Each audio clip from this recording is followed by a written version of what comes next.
E aí, galerinha, retornando aqui, eu vou falar um pouco sobre o preço recebido pelo produtor e todas as outras variáveis que a gente deixou aí para concluir, ok?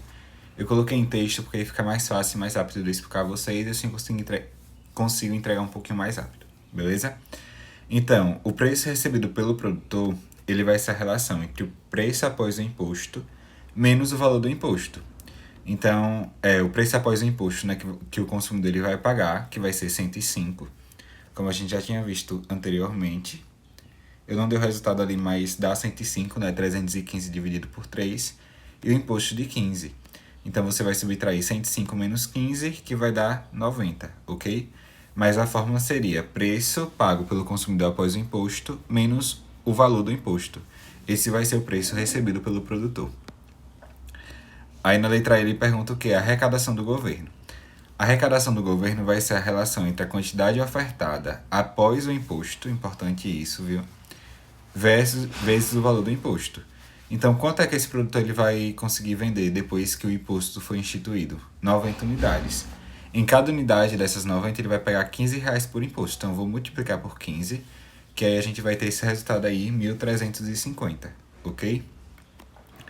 A parcela paga pelo consumidor, como ela é calculada? A gente vai pegar o preço depois do imposto e o preço antes do imposto, o preço de equilíbrio antes do imposto. E aí a gente vai multiplicar pela quantidade comprada, que é a quantidade que o produtor ele consegue ofertar após estabelecimento desse imposto, né? Então a gente vai pegar 105 menos 100, que vai dar 5 vezes 90. E aí vocês obtêm o resultado, ok? Embaixo ele vai perguntar o quê? Qual a parcela paga pelo vendedor? A parcela paga pelo vendedor é o preço antes do imposto, menos o preço recebido depois do imposto. E aí você vai pegar a relação entre essas duas variáveis e vai multiplicar pela quantidade comprada. Então, antes, quanto é que ele pagava? 100, o preço de equilíbrio. Depois quanto é que ele recebia, né, o vendedor? Ele recebia 100, que era o mesmo que o consumidor pagava, sem imposto, né? E depois ele passa a receber só quanto? Só 90, porque o comprador ele vai estar pagando 105, né, o consumidor, mas R$ 15 vai ser direcionado ao imposto. Então você vai pegar 100 menos 90 e multiplicar por 90, que é a quantidade que ele vai conseguir ofertar após o estabelecimento do imposto, beleza? Aí ela pede embaixo, a questão, ela pede uma ilustração gráfica. O que é que você vai colocar nessa ilustração gráfica? Você vai colocar o preço de equilíbrio após o imposto, que é o 105. No meio você vai pegar o preço de equilíbrio sem o imposto e no final o preço relevante, que a gente chama, que é o preço pago, o preço recebido pelo comprador, ok? E aí a gente vê que tem intervalos, tá vendo aí, ilustrando na imagem, de qual a parcela que é paga pelo consumidor e qual a parcela que é paga pelo vendedor.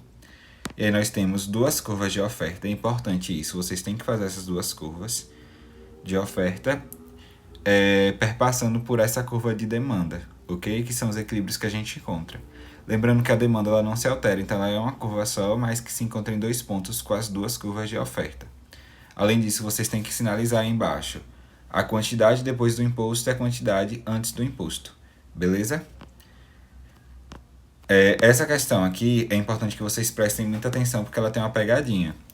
Ela fala o seguinte: considere que o mercado da gasolina apresenta curvas de procura e oferta, dadas respectivamente por P igual a 140 menos 2K, 2Q, e P igual a 10 mais 3Q, em que P representa o preço por litro e K o número de litros consumidos e produzidos. Esse P aí ele vai ser uma pegadinha, porque a gente nunca tinha visto ele aparecendo na frente, assim como não tínhamos visto a quantidade. Então o que a gente vai fazer? A gente vai ignorar esse P. A gente vai fazer o seguinte: primeiro, para a gente achar o equilíbrio, o que a gente faz? A gente vai igualar as duas funções que nos são dadas, né? A função demanda, 140 menos 2Q, e a função oferta, 10 mais 3Q, ok? E aí a gente faz todo esse processo. Percebam que aqui, primeiro a gente vai encontrar o quê? O equilíbrio, a quantidade de equilíbrio, e não o preço de equilíbrio que nem a gente encontrava antes nas outras questões. Aqui o que a gente vai encontrar primeiro vai ser essa quantidade de equilíbrio, que vai ser igual a 26, fazendo toda essa continha aí que foi montada. É só basicamente a gente ir igualando e trocando os lados, né? A gente vai encontrar aí que a quantidade de equilíbrio é igual a 26. Aí depois que a gente encontra a quantidade de equilíbrio, a gente vai fazer a substituição, assim como a gente fazia antes, só que agora a gente faz a substituição para encontrar o preço, ok? Então a gente pega aí a função, qualquer uma das funções, nesse caso eu peguei a função oferta e a gente coloca, substitui por a quantidade de equilíbrio que a gente tem. E aí a gente vai achar que o preço de equilíbrio é igual a 88, ok? E aí ela fala o seguinte: admita que o Estado decide cobrar um imposto no valor de R$ 5 sobre cada litro de gasolina. Determine os novos preços e quantidade de equilíbrio, ok? Então o que a gente vai fazer? A primeira coisa, a gente vai ter que mudar a função oferta que a gente tinha antes. Antes a gente só tinha o quê? 10 mais 3Q. Então a gente vai colocar um menos 5, que corresponde ao imposto do outro lado, lá onde tinha aquele P. Só que lembre que eu falei para ignorar, que vai ser mais fácil para vocês resolver essa questão. E aí a gente vai ter o quê? Quando ele passa para o outro lado, ele passa positivo. Então a gente vai ter 10 mais 3Q mais 5. Ou então 15 mais 3Q, né? Que dá no mesmo. Depois que a gente tem essa nova função oferta, a gente vai equilibrar essa função, igualar, né, com a função demanda que a gente já tinha. Então a gente vai ter essa relação aí. Função oferta 10 mais 3Q mais 5 igual a 140 menos 2Q. Aí a gente passa o 2Q para o outro lado, ele vai passar positivo, né? Nós teremos 5Q. E esse 15 que a gente tem aí, do 10 mais 5, a gente passa negativo para o outro lado, porque ele está positivo do lado que ele estava, né? Então, quando ele passa para o outro lado, ele passa negativo. A gente vai ter que 5Q é igual a 125, então a gente tem que Q é igual a 25. Ok, achei a quantidade de equilíbrio. O que é que eu faço para achar o preço? Vou lá e substituo de novo. Em qualquer uma das funções, eu também resolvi substituir na função oferta. Então, você vai ter 10 mais 3 vezes 25 mais 5, e aí vai dar 90 ao final. Então, o preço de equilíbrio ao final é 90. Beleza? Já nessa outra questão, ela faz o seguinte: responda o que se pede. E aí ela pergunta: em que situação a parcela de imposto é maior para o comprador do que para o produtor? Explique graficamente. Então, quando nós temos uma demanda elástica, eu botei esse gráfico aí para apresentar a vocês e para explicar como é que vocês irão responder, ok? Quando nós temos uma demanda elástica, significa que o consumidor ele é muito sensível à variação do preço. Então, quando eu aumento o meu preço, esse consumidor ele pode diminuir. Nesse caso, quando a demanda for elástica, a maior parcela vai ser paga pelo produtor e não pelo consumidor. Por quê? Porque se eu colocar o meu preço mais caro, a minha quantidade vai cair, então eu vou ter um prejuízo, ok? Então eu vou ter que arcar com a maior parte do imposto, enquanto o consumidor ele vai arcar com a menor parte do imposto. Pois, já que a quantidade demandada ela é sensível à variação do preço, se eu aumentar muito esse preço, eu vou ficar no prejuízo, como produtor, ok? Já a demanda inelástica é quando, independente da variação do preço, a minha quantidade demandada ela vai continuar constante, ela vai ter uma alteração só que pouca, então isso não vai gerar para mim um prejuízo. A demanda inelástica, por exemplo, que eu dei é o caso dos remédios, né? Os remédios, imagine que um remédio estava R$ 70, depois do estabelecimento de um imposto a R$ 15, por exemplo, ele passa a ser cobrado os 85, né? De 70 ele passa a ser 85. Se for um remédio de uso contínuo, que é uma necessidade, ele vai ser inelástico, né? A pessoa vai continuar comprando. Então, nesse caso, quem vai pagar pela maior parte, por boa parte do imposto, é o consumidor. Porque ele vai ser refém desse produto. Ele não vai conseguir substituir esse produto, ele vai continuar comprando, ele vai continuar demandando. Já no caso da demanda elástica, que é essa primeira, né? Ele pode trocar. Então, ele pode comprar outro produto, ele pode deixar de consumir. Ok? Então, basicamente as respostas elas vão nesse sentido. Vocês podem ilustrar graficamente aí com esses gráficos que eu coloquei. Um na letra A, outro na letra B. E aí vocês explicam com base nessa explicação que eu dei com as palavras de vocês. Ok? E aí a gente vai ter, por último, política de compra e de subsídio. A política de compra é quando o governo ele pega ao preço mínimo e compra tudo aquilo que é produzido pela agricultura, né? Já o subsídio, assim falando de forma bem superficial, é quando o governo fala assim: olha, você pode vender pelo preço que a galera quer comprar. Então, vamos supor que um produto que eu queria vender de R$ 15, que foi o preço mínimo que eu estabeleci, a galera só esteja disposta a pagar 14.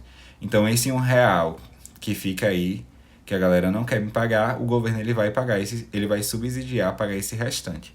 Essa seria a política de subsídio, ok? Então, ela vai fazer o seguinte: calcule o gasto do governo com a política de subsídio. Para a gente saber o gasto do governo, nesse caso aí é o preço mínimo de R$ 12, com essa função demanda e essa função oferta, a gente vai ter que fazer o quê? A gente vai ter que pegar esses R$ 12 e substituir ali onde tem o P. Uma coisa que é importante é que aqui a gente não equilibra a demanda e oferta igual a gente vinha fazendo. Aqui a gente vai pegar o preço mínimo, os R$ 12, e substituir na função. Substituir na função e depois a gente vai substituir na outra. Então aqui um exemplo. Aqui é a função demanda, ok? 130 menos 10, aí aqui onde seria o P a gente coloca o 12. Aí a gente vai ter que 130 menos 120, né? Até pulei aqui, mas seria 130 menos 120, que vai dar igual a 10. Cadê o sinal? Mas não tô vendo nenhum sinal mais. Aqui. Menos 120, que vai ser igual a 10, ok? Então, essa é a quantidade que a demanda, que o pessoal que vai consumir, eles estão dispostos a pagar quando o valor é R$ 12, beleza? Já do outro lado da equação, a gente tem o quê? Do outro lado, a gente tem a função oferta e a gente substitui esses mesmos R$ 2. A gente vai ter 10 mais 2 vezes 12, 24. E aí a gente vai ter 34. Então, a esse preço mínimo, a oferta ela está ofertando aí 34 produtos. Então, o que é que a gente tem aí? A gente tem, por exemplo, vamos supor que um vendedor ele esteja produzindo, como é para agricultura aí, né, a gente vai precisar em alguma coisa do agro. Vamos supor que ele esteja produzindo aí arroz. Ele está produzindo 34 unidades de arroz para vender a R$ 12. Mas nesse caso aí, o pessoal só está disposto a comprar por R$ 12 10 unidades. Então ele sairia bem no prejuízo, né? Com base nessas informações, a gente vai ver o que é que o governo deve fazer para ajudar esse produtor. Para que ele não fique no prejuízo, mas para que o governo também não saia tão prejudicado. Ok? Então, primeiro o que é que a gente faz? A gente vai estabelecer aqui, ó, quanto é que o consumidor ele está disposto a pagar para comprar as 34. Então, a gente vai pegar a função demanda, 130 menos 10p, e a gente vai igualar com a quantidade ofertada. A quantidade que vai ser ofertada dos 34 produtos, né? E aí, fazendo, a gente joga o 34 para cá, né? Ele vem negativo e iguala aos 10p. E aí a gente vai ter 96 igual a 10p, que é igual a 9,60. Então, para comprar as 34, o pessoal só está disposto a pagar 9,60. Então, o povo está dizendo assim, olha, a gente compra. Sabe quanto é que a gente compra? A gente quer comprar por 9,60. Nessa negociação, o povo está dizendo isso. E aí, de 9,60 para R$ 12, vai ter uma diferença de 2,40, né? O que é que a gente vai fazer para contornar esse gasto do produtor? Já que eu prometi a ele que o preço mínimo que ele venderia seria R$ 12. É isso que a gente vai analisar, beleza? Então, o primeiro que ele pede aí é a política de subsídio. Na política de subsídio, o que é que a gente vai fazer? A gente vai pegar o preço mínimo estabelecido, diminuir pelo preço que o pessoal está disposto a pagar, esses 9,60 que a gente acabou de encontrar. Aí a gente vai pegar e multiplicar isso daí pela quantidade ofertada, que é os 34. Então, a gente vai pegar e multiplicar aí, que vai dar 81,60. Então, a política de subsídio daria um gasto de 81,60 para o governo, ok? A política de compras ela é bem mais simples. Já tendo esses dados, né, todos, a gente vai pegar o quê? A gente vai pegar os 34 que estão sendo ofertados, menos os 10 que o povo vai comprar a R$ 12 e multiplicar pelos R$ 12. A gente vai ter 24 vezes 12, que vai dar igual a 288. Então, esse seria o gasto que o governo teria com a política de compras. Beleza? Aí, na letra C, o pessoal, ela vai perguntar o quê? A questão. Ela vai falar qual é a melhor política que o governo deve adotar. Qual é a melhor política de preço mínimo para o governo, né? Ela vai perguntar. E aí a resposta que a gente vai ter é: a melhor política, vocês vão responder assim. A melhor política é a que gera menos gasto para o governo. Por isso, é a política tal, com tal custo. Então a gente vê aqui uma política com um custo, a política de compras, e aqui a política de subsídio com outro custo. E aí vocês vão me dizer qual é a política que vai gerar menos gasto para o governo. Ok? Aí aqui a gente tem a teoria, o imposto de Pigot e o teorema de Coase. Para isso a gente precisa entender um pouco sobre externalidades, né? O que são as externalidades? Elas podem ser positivas ou negativas, mas acho que aqui a gente precisa focar nas negativas. É quando a empresa ela produz alguma coisa, mas para isso ela está gerando uma externalidade negativa, que poderia ser poluição de rios, poluição do ar, várias outras vertentes. Aí o imposto de Pigot ele vai estabelecer que essas empresas elas devem pagar impostos para o governo para sanar isso que elas estão fazendo. Então vai pesar no bolso delas, elas vão ter que pagar um imposto. Só para ficar mais curto esse vídeo, eu coloquei como foi a minha resposta na bateria que eu respondi sobre isso. E aí eu vou mandar a foto para vocês, ver se alguém tirou e mando a foto para vocês, ok?